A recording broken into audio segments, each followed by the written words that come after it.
6장 11절 오직 너 하나님의 사람아 이것들을 피하고 의와 경건과 믿음과 사랑과 인내와 온유를 따르며 믿음의 선한 싸움을 싸우라. 영생을 취하라. 이를 위하여 내가 부르심을 받았고 많은 증인 앞에서 선한 증언을 하였도다.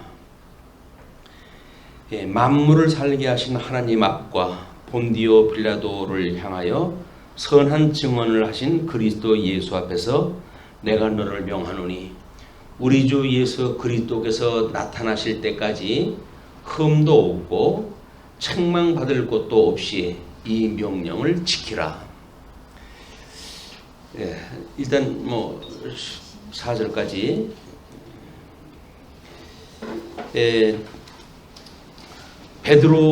우리 바울이 디모데에게 오직 너 하나님의 사람아 이렇게 이야기를 해요. 아마 하나님의 사람이라고 하는 관점을 지금 이제 우리 세상에서 살고 있는 거죠. 지금은 세상은 로마 제국 치하에 있었고 그리고 이제 지금 에베소 교회에는 사역자도 없는 가운데 유리방황하는 이런 목자 없는 양들 같은 모습으로 지금 이제 있는 터라 함께 있던 디모데를 에베소 교회로 보내는 거란 말이에요. 이 에베소 교회로. 이 에베소에 결국은 진리를 증거하러 이제 보내는 건데, 말씀을 증거하러 가는 건데, 이거를 진리이신 예수 그리스도, 이 예수 그리스도께서 지금 우리 이 땅에 오셔가지고 십자가에 못 박아 죽으시고, 그 죽는 자리에서도 이제 본디오 빌라도에게 이런 진리를 선언했던 그런 예수님의 뜻을 받들어 가지고 그러니까 이 에베소 험지에 가지고 복음을 증거해라 이제 그런 이야기거든요. 야, 너 하나님의 사람아 이것들을 피하고 하는 그 이야기는 위에 거예요. 이 세상에 있는 것, 세상에 있는 가치를 보통은 재물로 이야기를 하니까 이 재물을 사랑하는 것, 돈을 사랑하는 것이 이만하게 뿌리니까 이거를 사랑하는 것 이런 거를 네가 취하지 말고 그 이야기거든요. 이거는 오직 의와 경건이래. 의와 경건. 근데 의라고 한다면 우리가 이렇게 볼 수가 있겠죠. 죽었던 영이 하나님의 칭의함을 입어가지고 중생이 되어졌어요. 중생. 이것이 하나님의 의로 말미암은 겁니다. 하나님의 의로 말미암아 우리가 의롭다고 칭함을 받았다. 거듭나고 중생을 한다 해가지고 의롭다 칭함을 받은 상태고, 그런 의와 경건, 이걸 우리 덕성이라고 이렇게 얘기해서 덕성. 이 덕성의 그 문제는 이런 하나님의 의를 따라가지고 우리가 거듭나고 중생되어졌고 새 생명을 얻었으면 마땅히 이 덕성 부분도 하나님의 뜻을 따라서 경건의 삶을 살게끔 되어져 있겠죠.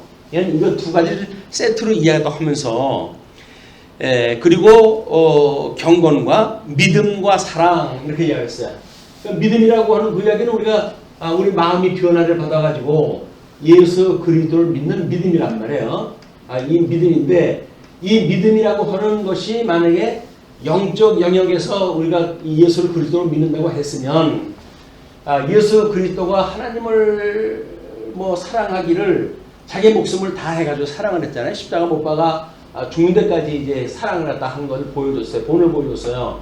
그러므로 내가 이 믿음과 여기서 나오는 사랑, 이 사랑을 갖다 이야기를 해요. 전 인격적인 걸 지금 이야기를 하는데 그 의와 경건, 믿음과 사랑 이런 걸 이야기를 갖다 하면서 또 하나는 이제 인내와 온유를 갖다 이야기를 합니다. 이것이 우리 이 악에서 구원을 갖다 하는, 근데 여기는 아직도 악 가운데 우리가 놓여져 있는 상태니까 악에서 구원을 받는 것, 이것이 우리 하나님 앞에 끝없이 우리가 인내가 필요한 거예요. 이제 여기서 온전한 구원을 이뤘을 때 우리가 우리에게 죄 진 자를 사해 준 것처럼 우리 죄를 사하시고 우리를 여기서 시험에 들게 하지 마시고 사죄 그 다음에 여기서 시험에 들게 하지 마시고 그리고 이 악으로부터 구원을 갖다 해주세요라고 하는 그 이야기가 예수님이 가르쳐준 기도예요. 기도 전체가. 그러니까는 예수님을 믿고 살아가는 성도들은 이것에 있는 것을 금하도록 하는 것을 위해서 주님께서 우리 기도를 가르쳐 준 거거든요.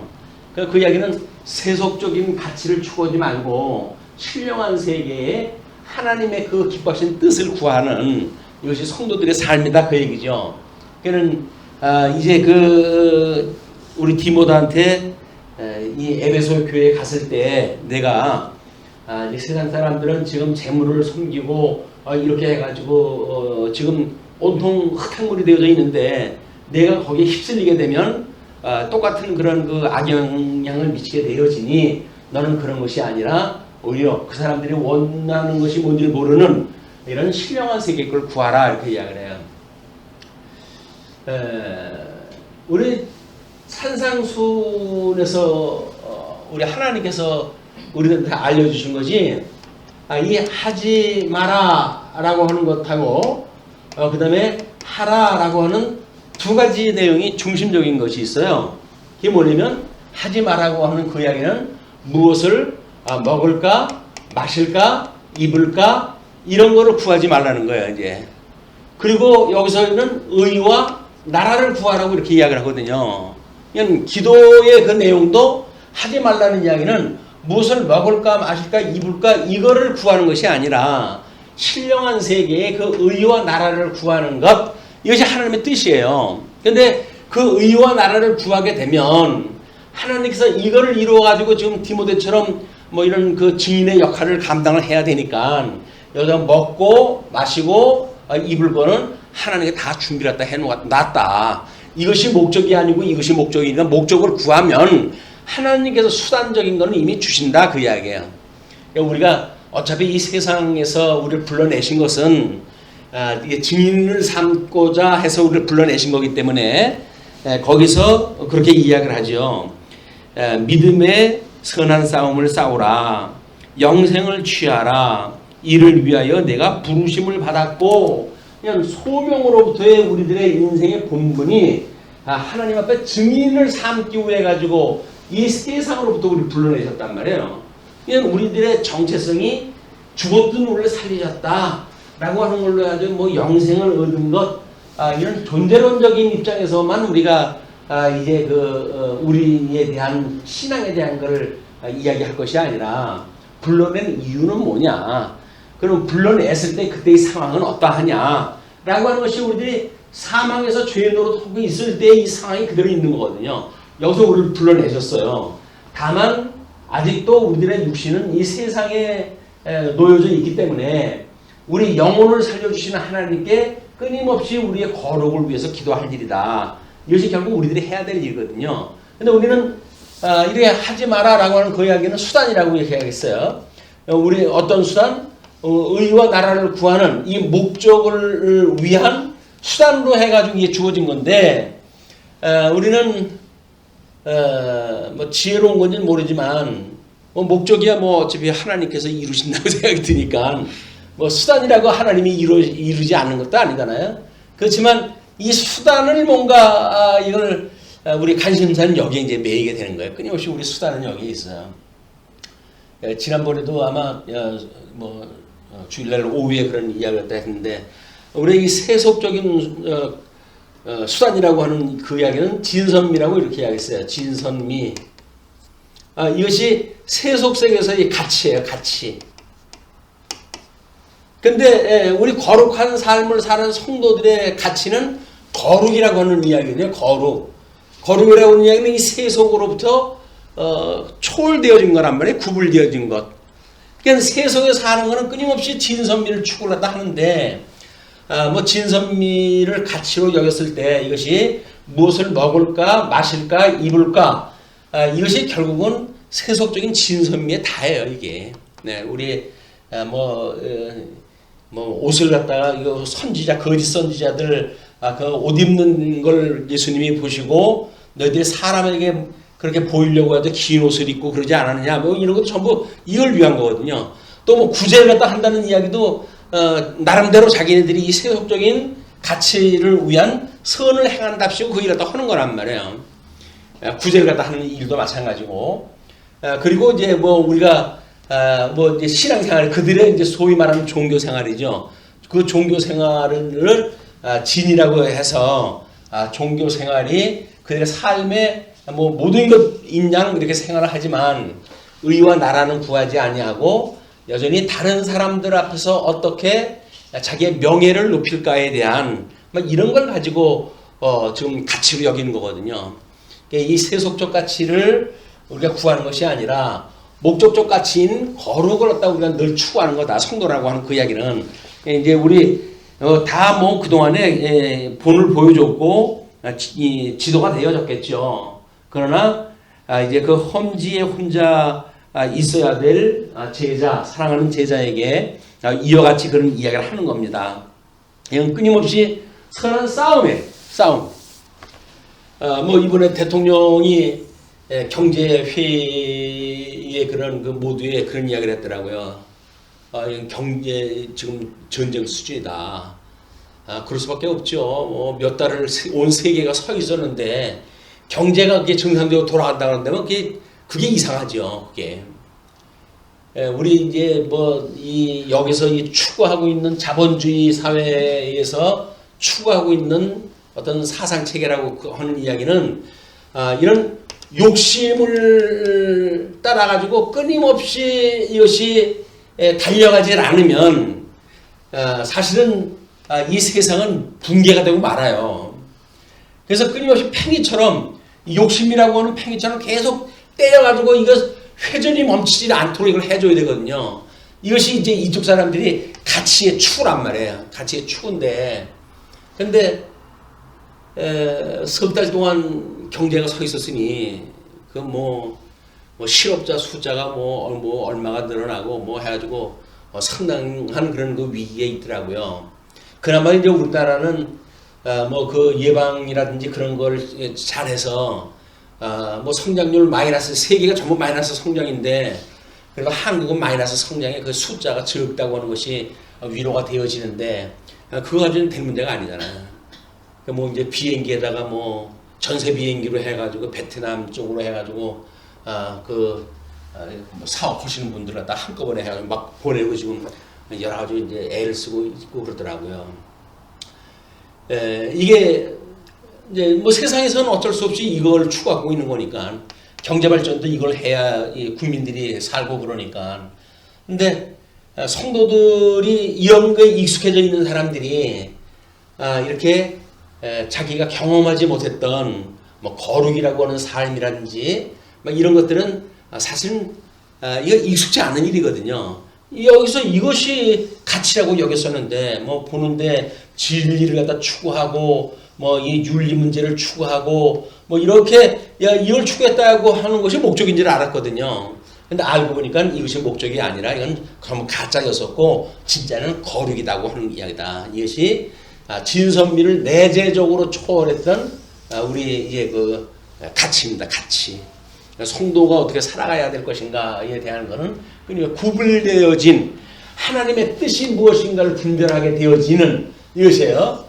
근데 우리 고린도전서 13장에서 그때는 이제 신약성경이 다 쓰이기 전이니까 로마서, 그 다음에 고린도전후서, 그 다음에 갈라디아서, 여행서신이라고 그랬잖아요. 그러면 여행서신이라는 이야기는 사도들 초기에 여행할 때 쓴 기록이기 때문에 제일 먼저 나왔던 성경들이에요. 이제 그때에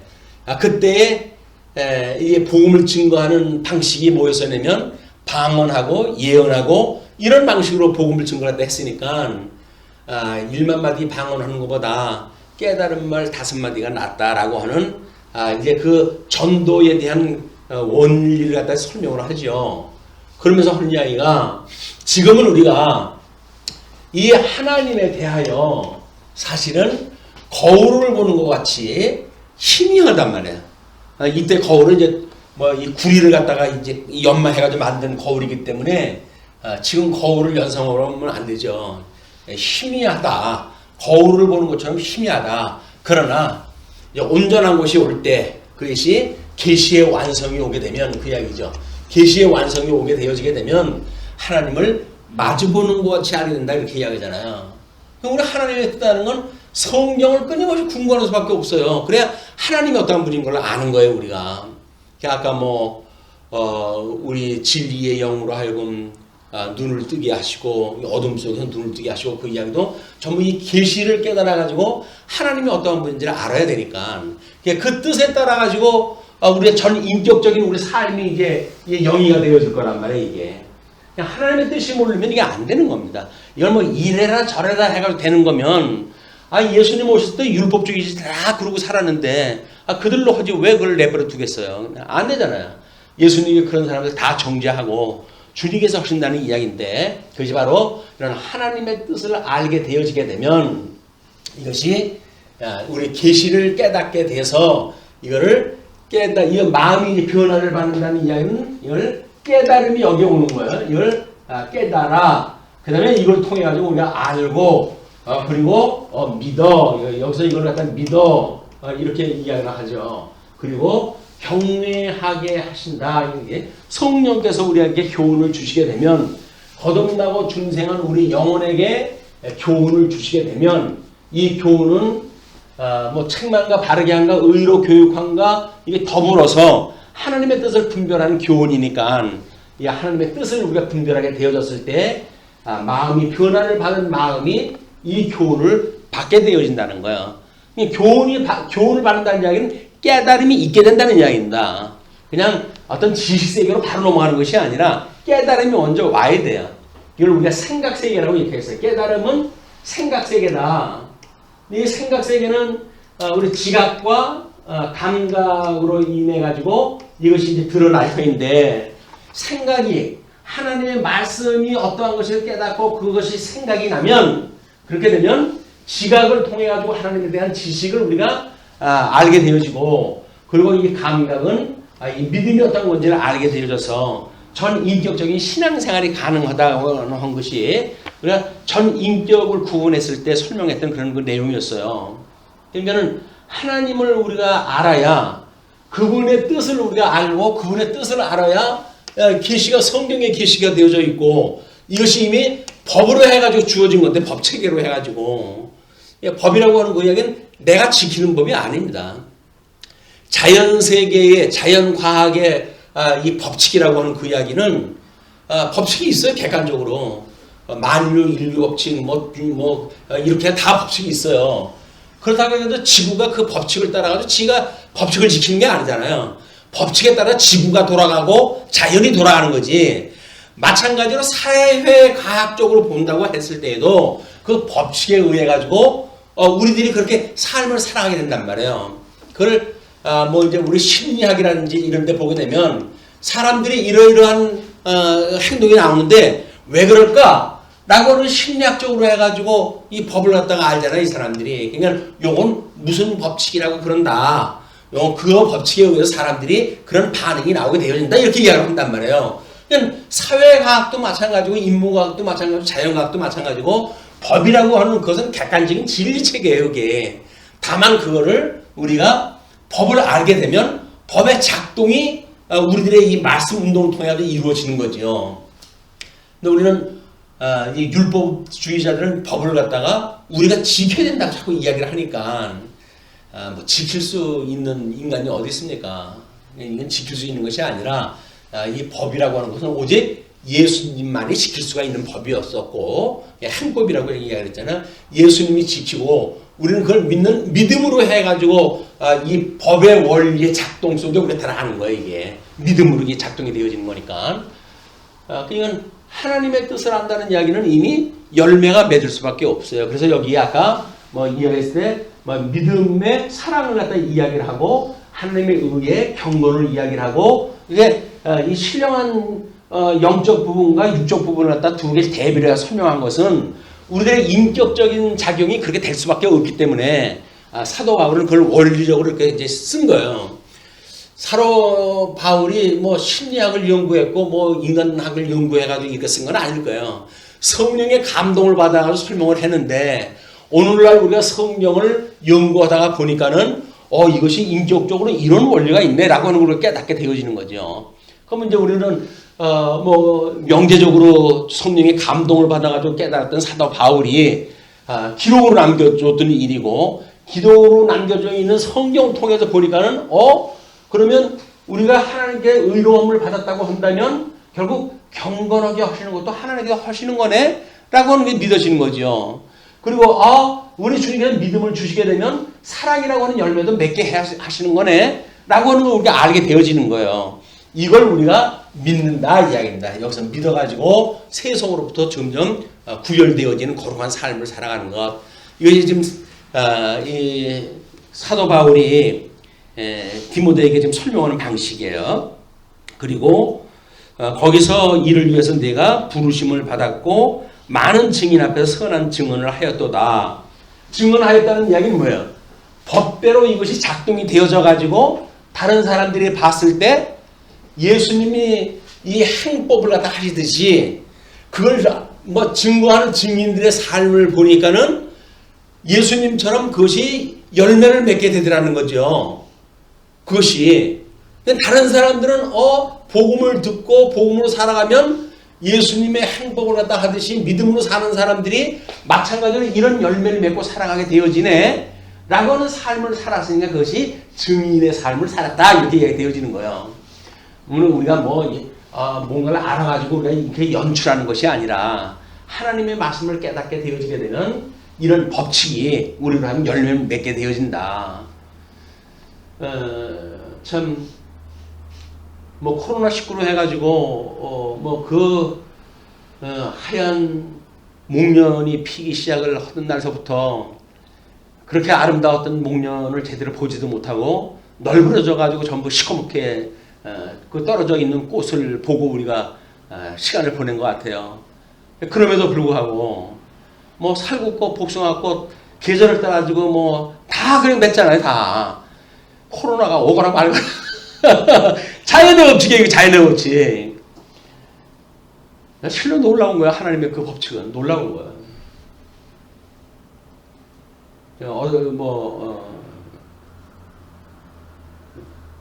좋은 소식이 있더라고요. 우리나라에.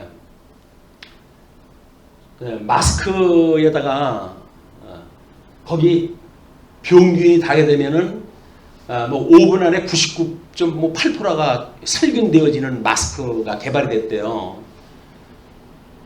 그것이 개발되기 전에는 쓰고 이렇게 길거리 다니다가 코로나19 바이러스가 잔뜩 묻어가지고 집에 가게 되면 잔뜩 묻은 거 가지고 집 안에 들어가는 거야. 그게. 그러니까 한 번밖에 못 쓴다든지 또는 새로운 그 미온을 갖다가 이제 개발했다 해가지고 빨아 쓸 수 있는 걸 개발한다든지 이런 것까지는 왔는데 이제 완전히 살균하는 작용이 돼. 살균이. 그게 뭐냐면 동물 갖다가 이제 구리. 그 미온에다 구리를 갖다가 이제 기술적으로 그렇게 했겠죠. 그렇게 하면은 살균이 된다네요. 그러니까 은도 우리가 살균이 되잖아요. 이제 그래도 독 같은 거 점검물증에 집어넣고 그러잖아요. 마찬가지로 그러는데 구리가 그래도 제일 싸니까 그걸 갖다 해가지고 개발이 됐던가 봐요. 참 마스크 때문에 말도 많고 탈도 많고 그런데 수백만 장이 지금 주문이 지금 세대하고 있답니다. 이게 안전 검사니 뭐냐 다 이제 맞춰졌고 이제 그걸 만들어 가지고 이제 팔게 되어지면 이제 파는 일만 남았는데 그 지금 이제 생산 현장에서 이루어져야 될 일이니까 그러면 마스크 빈 마스크 쓰고 다니는 게 아니라 그래도 살균 작용이 되어지는 마스크를 쓰고 세계 사람들이 그래가지고 조금이라도 좀 안전하게 되질 않을까 이런 그 이야기가 진행이 되는 것 같아요. 우리나라는 자주간 그 코로나19 때문에 인지도는 세계에서 1위를 올라간 거. 부속으로 해가지고 그런 거 개발해가지고 키트니 이런 거 개발해가지고 팔아가지고 그나마도 경제의 보탬이 되어지고 그러는데 하나님께서 왜 우리나라는 그렇게 도와주시고 계실까? 늘 궁금해요. 왜 우리나라는 하나님께서 하나님이 보호하사 우리나라 만세 애국가처럼 이거 보호하고 계실까? 아마 비원방에 조그만 아시아의 비원방에 조그만 나라 별 볼 일 없어가지고 뭐 일본 사람이냐고 물어보는 것이 대세고 그랬었는데 대한민국이 어떻게 세계에서 이렇게 빛을 발하는 그 때를 하나님께 주셨을까? 참 신묘막측해요. 이게 무슨 일일까? 그러니까 별하별 짐작을 다 하게 되잖아요. 별하별 짐작을 다 하게 되어지는데 이 하나님이 어떠한 분인가를 분명하게 알게 되어지게 되면 60년 전이래나 뭐 80년 전에 외국의 그 신학자가 우리 성인 사회가 오게 되어지게 되면 이 성인 사회가 오게 되면 모든 것이 탈종교가 된다 이렇게 이야기를 했대요. 탈종교가 된다. 성인 사회라는 건 뭡니까? 어린아이들은 소꿉장난 가지고 뭐 그 울고 뭐 불고 하기도 하고 일비일이하기도 하지만 어른들은 그렇지가 않잖아요. 뭔가 이제 인지가 발달하고 이렇게 되어지게 되면 무속적 종교, 무속적 종교라고 하는 걸 정의하기를 어떤 초월자의 힘에 의해 가지고 여기서 당하고 있는 어려움을 극복하고자 하는 모든 집단을 종교라고 정의가 되어져 있어요. 그 이야기는 뭐예요? 일반 종교가 그렇다는 거예요. 근데 세상에서는 기독교도 그 종교 하나로 쳤거든요. 뭐 기독교는 그 짓을 안 했냐 하면 마찬가지로 그 일을 했어요. 그래가지고 우리가 산업화되어질 때 뭐 그냥 전부 이 도시로 사람들이 밀려오고 달동네에서는 교회당만 짓기만 하면 사람들이 차고 넘치고 그랬잖아요. 예수 믿으면 복 받는다고. 예수 믿으면 복 받을까요 정말? 예수 믿으면 성경에서는 예수 믿으면 고난당한다고 그러는데 우리는 복음을 증거하면서 예수 믿으면 복 받는다고. 물론 복은 맞아요. 팩트예요. 신령한 복이니까 그렇지. 다른 사람들은 세속적인 복이라고 그걸 믿는 거거든요. 그러니까 팩트를 말했어. 거짓말을 한 건 아니에요. 그렇다고 해가지고 그거를 사람들이 이쪽 거를 복을 구한다고 하는 걸 모르고 이야기를 했을까? 그게 아니란 말이에요. 복을 전한 거는 팩트는 맞아요. 근데 그 내용은 실질적으로 세속적인 복을 강조를 했고, 뭐 거기 신유은사 받은 교회마다 차고 넘쳤잖아요. 근데 뭐 이제 과학이 우리 의술도 발달이 하고 의료 보험 체계도 이렇게 돈 없는 사람도 접근하기 쉽게 되어졌고, 그러다가 보니까는 어떤 현상이 일어나죠? 그렇게 교회를 몰리던 사람들이 가난한 교인들이 전부 돼버리고만 해. 이게 무슨 현상입니까? 그동안 뭐예요? 예수님이 말씀하셨듯이 너희들이 나를 따르면 먹고 배부른 까닭이다 그 이야기거든요. 세속적인 것 때문에 예수님을 따랐다는 이야기거든요. 지금도 그런 현상이 계속되는 거예요, 이게. 그러면 이제 우리 뭐 그 신학자의 이야기처럼 성인 사회가 되어진다고 한다면 이렇게 중세기에 그런 어떤 뭐 문제가 있으면 마녀 사냥을 갖다 해가지고 뭐 그냥 징벌을 한다든지 전염병이 일어나게 되면 뭐 교회당으로 사람들이 몰려가지고 이제 이렇게 한다든지 이런 것들이 전부 어린 사회이기 때문에 그런 게 미숙한 사회. 근데 과학이 발달해가지고는 뭐 먼저 말씀을 드렸지만 이게 보인단 말이에요. 이제 과학적인 세계의 모습이 어떤 건지 보이잖아요. 자연 원리가 이제 밝혀지고 뭐 과학자들이 해가지고 뭐 블랙홀을 갖다가 사진을 찍어낼 정도로 이것이 다 드러나고 있지 않습니까?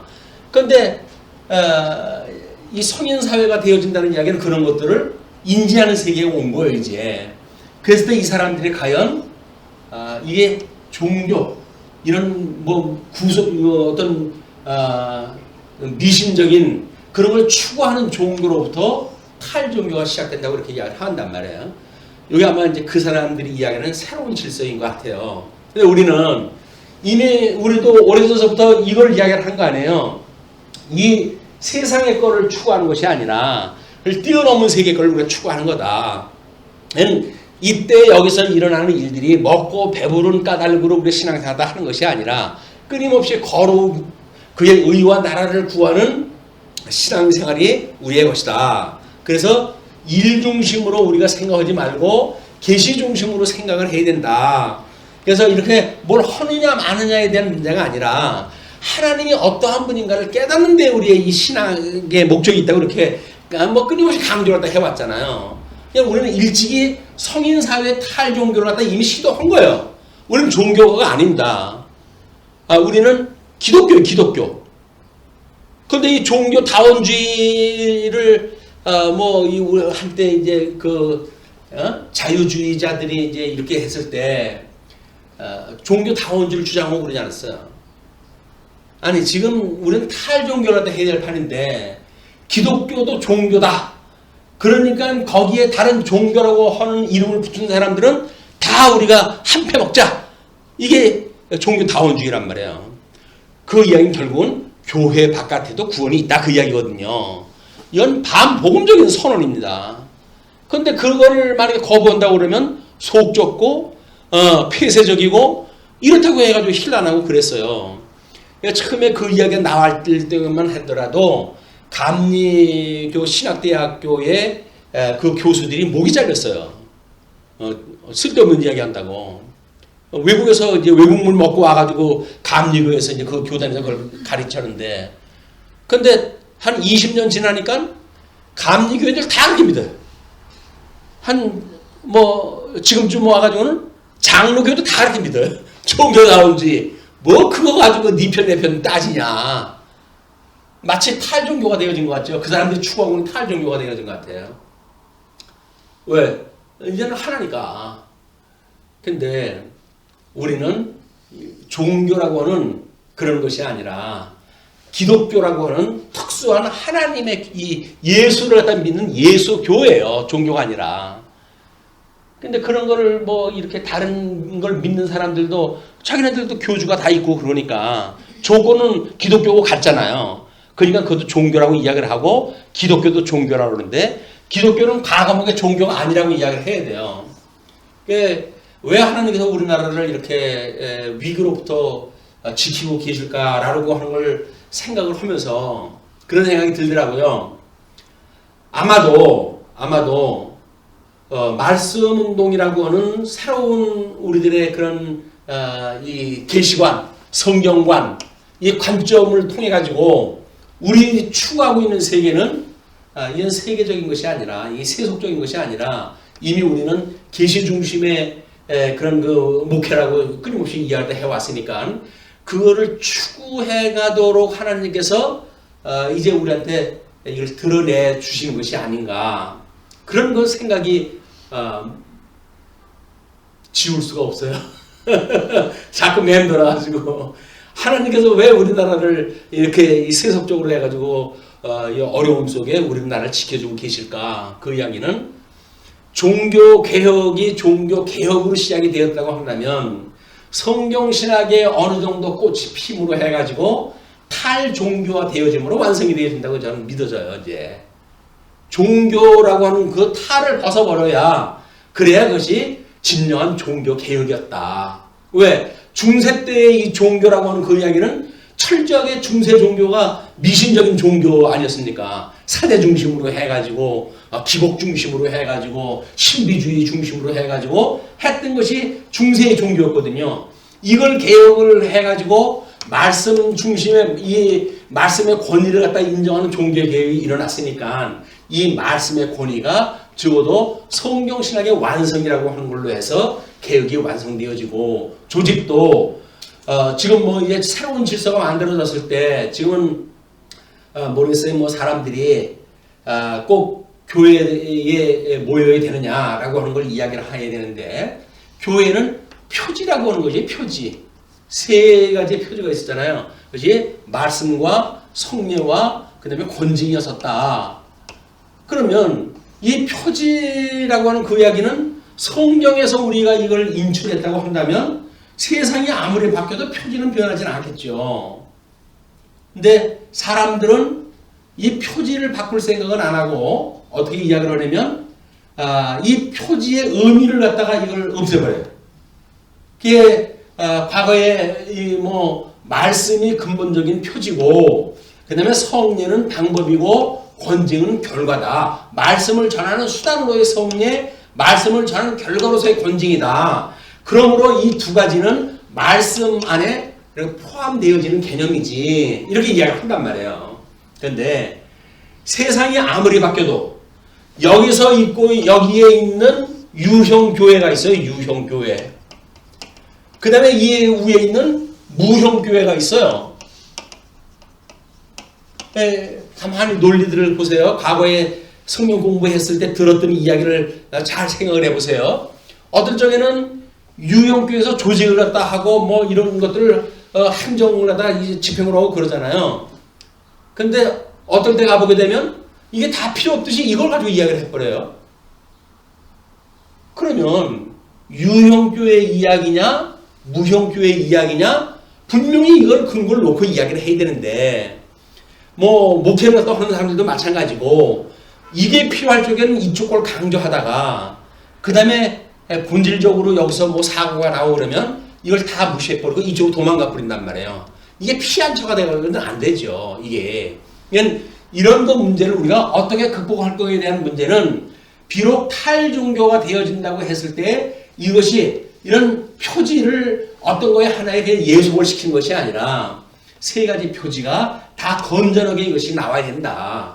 그러면 세례 주고 뭐 우리가 안수회가 세례를 갖다 베푸는 일들, 떡을 띄는 일들 이게 모여야 되는 거 아닙니까? 모이지 않는 사람들이 이거 할 수가 있나요? 분명히 예수님은 제자를 삼고 그들에게 안수를 주고 그리고 그들에게 이 복음을 증거하라고 했는데 아니 뭐 인터넷으로 해가지고 말씀만 증거되어 준다고 해서 그 교회가 되겠어요? 유형교회라고 하는 그 이야기는 모여야 되는 곳이에요. 이게 그런 걸 우리가 혼돈을 하다 하면 안 된다. 지금 이제 이 무형교회 방식을 가지고 새로운 질서가 뭐다 이렇게 할 거예요. 이제 뭐 그냥 인터넷으로 하면 됐지 꼭 사람들이 모여야 되느냐라고 이야기하는데 그렇지는 않습니다.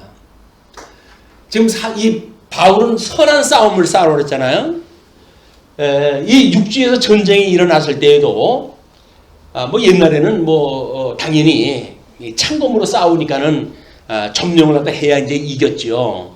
그러나 이 뭐 우리가 이 전술이 개발이 되어지고 폭격이 비행기로 폭격을 갖다 하고 뭐 별걸 다 한다고 하더라도 승리의 마지막은 보병의 몫이에요. 왜? 보병이 깃대를 가지고 점령한 자리에다 깃대를 꼽아야 승리거든요.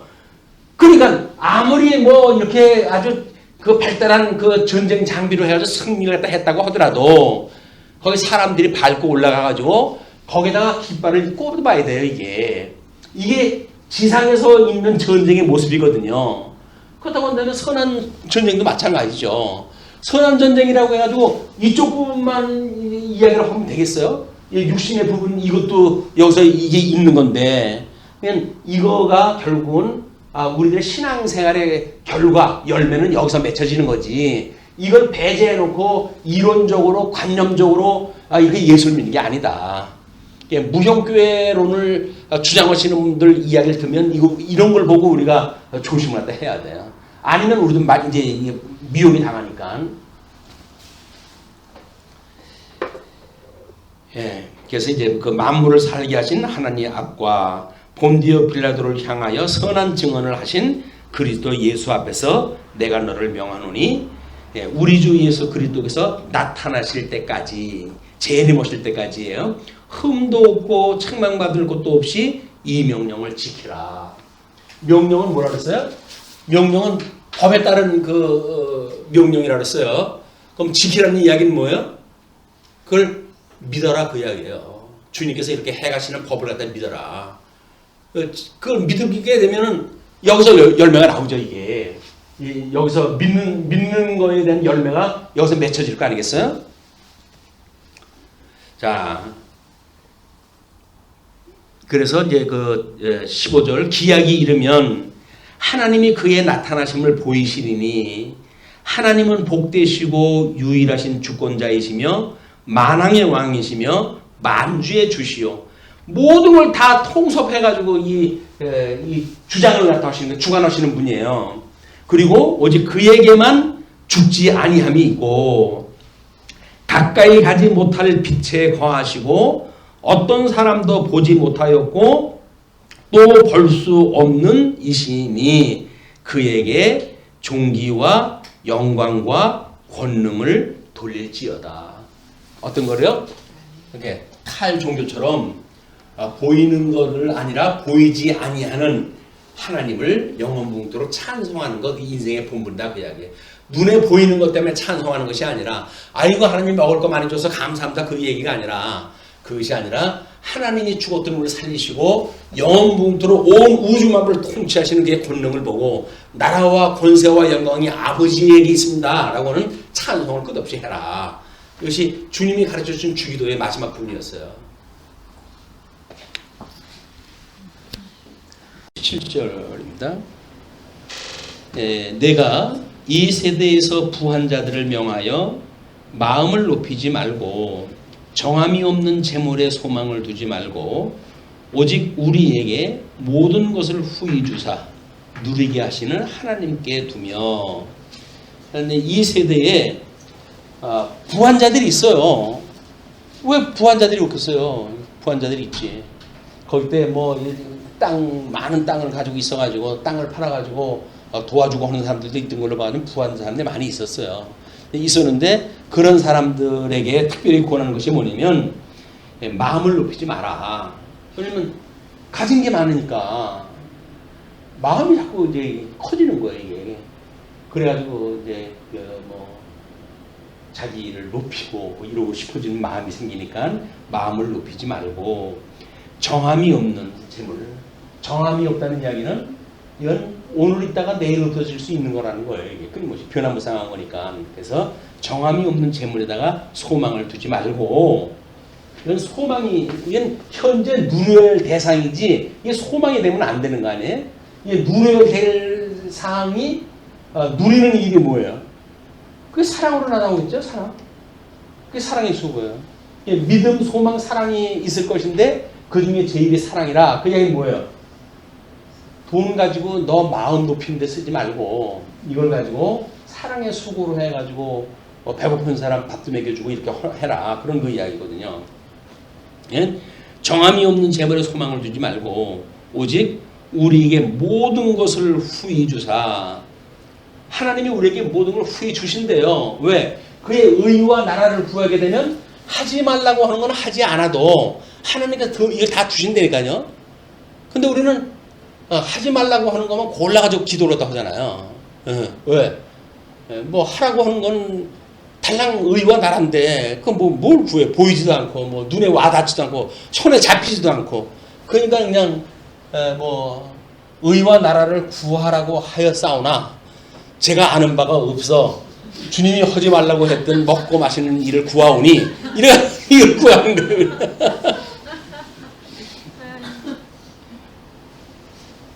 선을 행하고 선한 사업을 많이 하고 나누어 주기를 좋아하며 너그러운 자가 되게 하라. 이 부하다고 하는 이야기는 나누는 자야. 이 사랑하는 자가 넘치니까 이게 사랑을 하는 거 아닙니까 이게. 우리는 뭘 사랑을 해가지고 뭘 쌓는다고 생각하는데 그렇지 않아요. 그냥 믿음이 있게 되면 넘쳐서 나오게 되어지는 것이 사랑의 수고다. 선을 행하고, 그러면 선이라고 하는 것이 윤리적인 선을 생각할 수가 있잖아요, 우리가.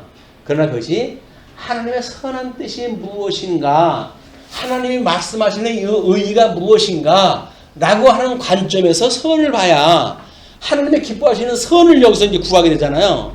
근데 이 하나님의 의의와 상관없는 뭐 여기서 선을 갖다 이야기를 하게 되면 세속적인 선을 그대로 끌어다가 그걸 주님 앞에 한다고 우리가 오해를 하게 되어진다. 너그러운 자, 뭐 우리 아까 인내와 온유를 따르라고 이렇게 이야기를 했잖아요. 온유, 마음이 온유한 자, 부드러운 자, 그 이야기는 이미 하나님이 믿어지기 때문에 세상의 걸로 겁이 안 나요. 그렇기 때문에 그게 가능한 일로 드러나는 거죠. 그냥 앞에 이야기했던 의와 경건, 믿음과 사랑, 인내와 온유 이런 것들을 구체적으로 어떤 행동으로 설명했던 방식이 그 이유의 방식이다. 그렇게 보시면 될 것 같아요. 선을 행하고 선한 사업을 많이 하고 선한 일은 선을 행하는 건 뭐고 선한 사업은 뭐야? 선한 사업은 조직적으로 하는 거겠죠. 조직적으로 하는 거고 많이 하고 나누어 주기를 좋아하며 너그러운 자가 되게 하라. 이것이 장래에 자기를 위하여 좋은 터를 쌓아 참된 생명을 취하는 것이니라. 우리 주님은 율법과 선지가 뭐라 그랬어요? 결국 구약에서 이야기했던 그 율법과 선지가 뭐예요?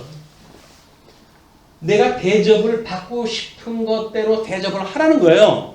율법과 선지는 내가 대접을 받고 싶은 대로 대접하라 그 이야기예요. 대접받고 싶으십니까? 많이 받고 싶으십니까? 많이 대접을 하면 된다니까요.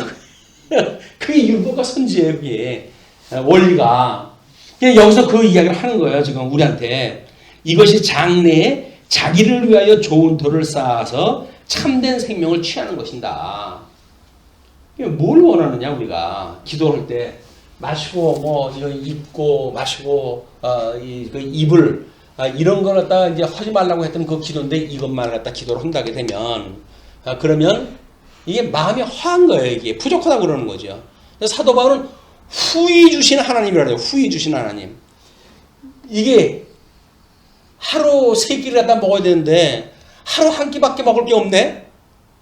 그거를 사도 바울은 미사역으로 해가지고 후히 주신 하나님이라고 그랬을까요? 아닌 거예요. 그때 다른 사람들은 하루 한 끼도 못 먹을 사람이 많이 있겠죠. 거기서 하나님께서 나를 갖다 한 끼 먹게 하셨다는 이야기는 하나님께서 나한테 부족함이 없이 베푸시는 분이라는 거예요. 그런 분이 믿어지게 되면 우리가 후히 나눠줄 수가 있게 되어지지만 그런 분이 안 믿어지는데 3끼 먹을 거를 우리가 챙겨놔야죠. 한 끼 먹고 이건 점심 먹을 거야. 따로 뛰어나야 점심 때 먹을 거 아닙니까? 점심 먹고 저녁 먹을 거는 또 챙겨놔야죠. 근데 그때 누가 와가지고 좀 밥 좀 한 끼 줄 수 있어요? 라고 이야기하다 하면 글쎄 지금 드릴 건 없는데요. 이따 내가 저녁 때 먹어야 되는데 그 얘기는 뭐예요? 후히 줄 수 없는 상황이에요. 하나님께서 우리한테 얼마나 후히 주시는지에 대한 경험이 없을 때 자적함을 우리가 몰랐을 때 우리 먼저 본 그 부분에서는 자적함, 일체의 자적함을 배웠다고 그러지 않습니까? 그 자적함이라는 건 뭐예요?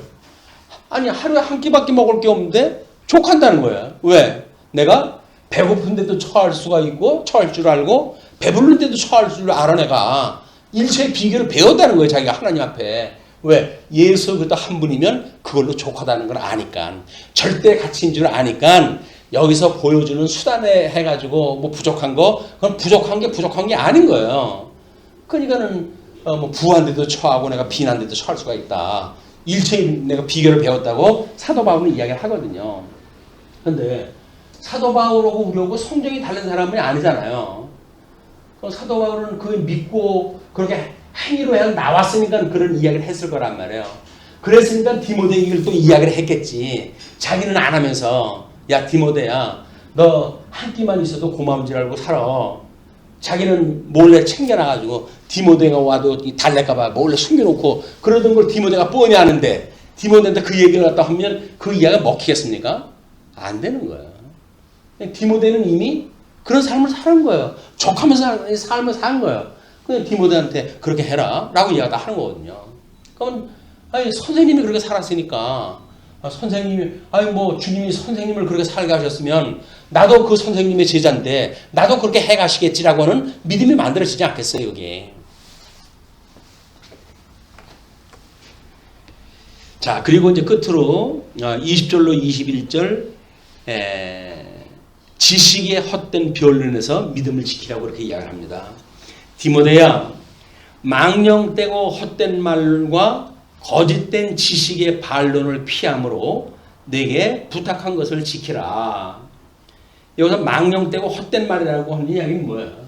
관념적인 이야기들, 철학 이야기들, 족보 이야기들 뭐 이런 걸 가지고 세월 보낼 수가 있냐. 지금 세상에 얼마나 할 일이 많은데 그런 자들이 오게 되면 그냥 돌려보내라. 그 이야기예요. 그게. 우리 뭐 카페에 어떤 사람이 이제 다른 데의 기사를 옮겨가지고 소개를 갖다 했는데 그걸 가지고 시비를 걸어왔더라고요. 아니 그걸 소개했으면 잘못된 건 잘못됐다고 이야기 해야지. 그걸 어떻게 아무런 그런 그 설명도 없이 그냥 덜컹 갖다 놓으면 어떡합니까? 그렇게 이야기를 해요. 근데 옳고 그름의 기준이 뭐지요? 내가 그렇게 이야기했죠. 아니 이 사이트에 들리는 사람들한테 이렇게 말하는 사람도 있습니다라고 하는 정보를 제공하는 서비스 일인데 그걸 가지고 나한테 책임을 물리게 하는 이유가 뭐지요? 그랬더니 진리를 지키는 사람들이 그런 걸 안 하면 어떡하냐고. 진리를 지킨다는 이야기는 연역적으로 복음을 갖다 전할 수가 있어야지 파편적으로 말 한마디를 가지고 옳으냐 그냥 시비를 갖다 따지고 하는 거는 진리를 지키는 일이 아닙니다 라고 이야기했더니 뭐 이런 경우가 다 있어요 라고 이야기를 하면서 황당하대 나보고 그러면서 아니 기독교가 진리 종교인데 진리가 옳으냐 그러냐에 관심이 없이 그걸 한다면 말이 됩니까? 라고 이야기를 해요. 인간이 하나님께서 우리 인간들을 만드실 때 그 모든 인격적 지성을 가지고 깨달을 수 있도록 그걸 주셨는데 라고 또 거기에 뭐 말도 안 되는 이야기를 했길래 아담 이후의 모든 인생들은 다 전적으로 부패가 됐습니다. 뭘 스스로 알아요, 알기를. 성령이 알게 하시지 않는 한은 우리는 알 수가 없는 거예요. 그럼 성령께서 알게 하시게 되면 복음을 증거하게 되면 그 복음을 아는 거지. 그걸 사사건건 뭐 시비나 걸고 이렇게 하는 거는 그건 시간 낭비입니다. 그렇게 하지 마십시오. 이제 그렇게 얘기해야 모르겠어 지금 한참 됐는데 글이 안 올라오고 있는데. 이 이야기예요. 지식의 반론을 피함으로 내게 부탁한 것을 지켜라. 그죠? 실질적인 게 관심이 있어야지. 뭐 자기는 그런 거 근데 그 글 쓴 걸 보면 그 사람들은 상당히 연구를 해가지고 글을 쓴 거거든요. 근데 그건 그 어떤 그 뭐 어떻게 보게 되면 공도 있고 과도 있겠죠. 옳은 것도 있고 그런 것도 있겠죠. 근데 그렇게 공들여가지고 쓴 거에 대한 수고는 하나도 언급을 하지 않고 뭐 잘못된 것만 뽑아 집어가지고 뭐 이야기다 하니까 세상에 뭐 이런 사람들이 다 있나 싶어요. 이것을 따르는 사람들이 있어 믿음에서 벗어나느니라. 믿음에서 벗어나는 거예요 이게. 그러니까 왜? 관념적인 걸로 해가지고 지식인양 하는 사람들은 믿음에서 떠나난 거다. 이게 벗어난 거다. 그리고 그렇기 때문에 은혜가 너희와 함께 있을지어다. 오직 은혜로만 가능한 거기 때문에 우리가 은혜를 구해야 되는 겁니다. 끊임없이 은혜 구하는 우리에게 은혜 주시고 성령 구하는 우리에게 성령 주시는 하나님, 끊임없이 은혜와 지혜와 명철 그리고 은혜 그런 이런 것들을 늘 구하는 기도. 인간이어서 뭘 먹을 거 마실 거 하지 말라고 하는 기도가 아니라 이 위의 거 의와 나라에 속해져 있는 은혜로 이걸 구해야 되니까 은혜로 또는 이걸 사랑으로 교제가 나야 되니까 사랑으로 뭐 평강으로 해가지고 비가시적이거나 이럼에도 불구하고 실제적으로 우리 심령을 움직이는 이런 것들을 구하는 것이 정상적인 기도다. 이렇게 보시면 될 거라고 생각이 듭니다. 디모데